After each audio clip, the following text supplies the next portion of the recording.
के तपाईलाई थाहा छ तथ्याङ्कको आधारमा नेपाली क्रिकेट इतिहासकै सबैभन्दा सफल कप्तान को हुन्? पारस खड्का वा रोहित पौडेल मात्र होइन, विनिङ पर्सेन्टेजमा अर्कै नाम अगाडि छ। आउनुहोस् हेरौं टप 4 कप्तानहरू। 4 ज्ञानेन्द्र मल्ल। पारस खड्कापछि कप्तानी सम्हालेका ज्ञानेन्द्र मल्लले 10 ओडिआई खेलमा नेतृत्व गर्दा 40% खेलमा जित दिलाएका थिए। उनको कप्तानीमा नेपालले ओडिआई मान्यता जोगाउन महत्वपूर्ण संघर्ष गरेको थियो। 3 पारस खड्का। नेपाली क्रिकेटका लिजेन्ड पारस खड्काले 27 ओडिआई खेलमा कप्तानी गर्दा झण्डै 45% को विनिङ रेट कायम गरेका थिए। डिभिजन 5 देखि ओडिआई सम्मको यात्रा उनकै नेतृत्वमा सम्भव भएको हो। 2 रोहित पौडेल। वर्तमान कप्तान रोहित पौडेलको नेतृत्वमा नेपालले सबैभन्दा धेरै खेल जितेको छ। उनको ओडिआई विनिङ पर्सेन्टेज 55% देखि 60% को बीचमा रहेको छ।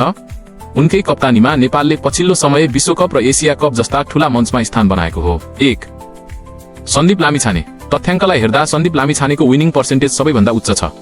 उनले 13 ओडिआई खेलमा कप्तानी गर्दा 9 खेलमा जित निकाल्दै करिब 69% को शानदार सफलता प्राप्त गरेका थिए। तपाईको विचारमा नेपालको सबैभन्दा उत्कृष्ट कप्तान को हो? पारस, रोहित वा सन्दीप? कमेन्टमा आफ्नो विचार लेख्नुहोला।